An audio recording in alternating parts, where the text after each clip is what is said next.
Hello and welcome back to ESM. In today's tutorial video, we'll be diving into the 2D grid model settings to visualize our data in a way that suits our needs best. But before we jump right in, I want to remind you that this tutorial is a continuation of our previous videos. So, if you want to follow along from the beginning, be sure to check those out. Now, let's talk about data visualization. It's important to note that there isn't a one-size-fits-all approach when it comes to visualizing data. The technique you choose depends on various factors like the interpolation method, data distribution, grid resolution, color mapping, and your specific goals. Remember, the goal is to effectively communicate the patterns and insights hidden within the interpolated data. With that in mind, let's continue where we left off in our previous video, where we created an interpolation. Now, if you take a look at the map window, you'll notice that the interpolation looks quite extreme. The purple color is dominating the screen. ESM uses a default legend that is limited to a range of 100. This number can be anything. For example, it can be milligrams per kilogram or micrograms per liter, etc. So, it's crucial to provide ESM with the right information. In my case, groundwater data usually comes in micrograms per liter, but depending on the compound, the units may vary. In ESM, we can set the legend values and units individually. Let's double-click on the TC grid we created earlier. In the pop-up window, double-click on the legend. Here, we can set the name of the legend to TC and the caption to micrograms per liter of TC. Click OK and OK. Now, if we navigate to the GWR grid, right-click, and select Show Legend, you'll notice that the maximum value is set to 100. We need to change that. Let's go back to the legend properties. You'll find a wrench icon above the colors table. Click on it to set the colors automatically. In the first window, we'll set the max value for the legend. I usually set it about 15% more than the actual maximum value in the dataset. You can always adjust this value later if needed. To quickly check the max value, we can jump to the Values tab. In this case, let's set the max value to 2500. Also, since I have some small values that I'd like to see on the map, I'll choose to visualize the data on a logarithmic scale. However, we need to set the minimum value to 1 because the legend cannot have a value of 0. In the next tab, we can generate a different number of steps for our colors. Let's reduce it to 10 and click on Generate.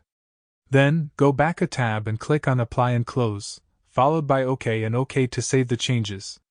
Now, if we open the legend, we can see a more appropriate picture. We can clearly visualize where the highest values are monitored and how the contaminants are spreading. Let's go back to the legend properties and make some more adjustments. You'll notice a ramp tab where we can choose a couple of colors. For this example, let's go with red and set it to 10 steps. Then, click Generate, jump to the Fit tab, click on Apply, and close the windows. Now, we see a monocolor visualization. But let's continue working with a rainbow-colored legend and make some additional visualization adjustments. Now, on the screen, you might have noticed a blue plume surrounding the contamination. We can get rid of it by going to the Layer Control Manager and double-clicking on our grid. In the pop-up window, go to the Components tab and then the Bands tab.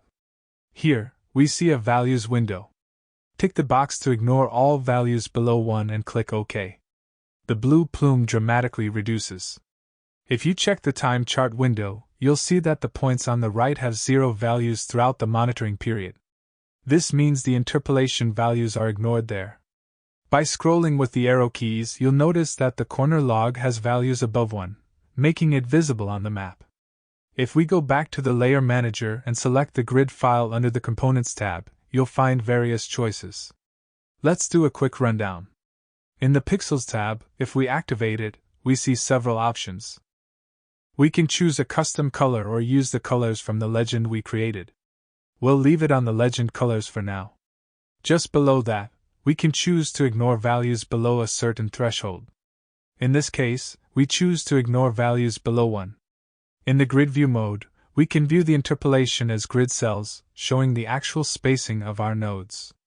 To demonstrate this, let's quickly go back to the interpolation settings and set the spacing value to 2.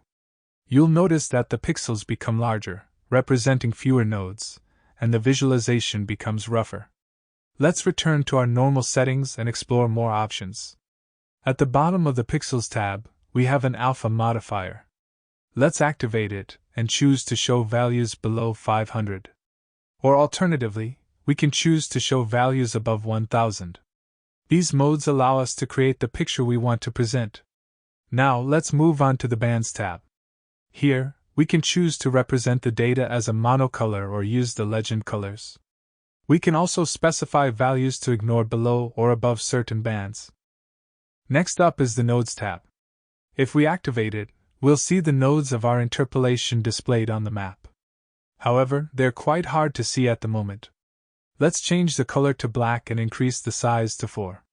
Now we can see both the actual grid size and the nodes clearly. Alternatively, we can choose to represent only the nodes by disabling the Pixels tab and selecting the legend colors in the color window. By increasing the size of the nodes, we get a clearer picture. Moving on to the Lines tab. Here, we can use lines to better separate the boundaries in the map. Let's activate it and click Apply. You'll see a thin white line appearing, separating the boundaries of different colors. We can thicken the line to make it more visible and choose a custom color. Additionally, we can ignore some of the bands by activating the Ignore Values option. Let's input 50 and click Apply. Last but not least, we have the Lines X tab. Here, we can add our own bands by activating the window and right-clicking to add them. Let's say we want to highlight a threshold value of 30 micrograms per liter and show where the boundary level is. We enter 30 micrograms per liter in the line, choose a color, increase the width, and click Apply. On the map window, we see our line. We can shift the line by changing the value accordingly, and we can add multiple lines to suit our needs. Let's quickly go through the last set of settings. In the Layer tab, we find an alpha value. Here, we can adjust the transparency of the interpolation. Increasing the value makes it brighter, while decreasing it makes it more transparent. As for the advanced settings, we'll leave those for another time. In the Outline tab, we have the option to create an outline for our interpolation window. Let's choose a custom color and set the width to 6. But if we click Apply now, nothing happens. That's because we need to zoom out a little, since our window is outside the boundaries of the map window. And finally, we have the Clipping tab. This tool allows us to cut the interpolation. For example, if the contamination plume extends beyond the neighboring ground, and we don't want to show that in our report, we can simply cut it out. However, we'll leave this function for another video. And there you have it. That concludes this tutorial. If you have any questions, feel free to contact us.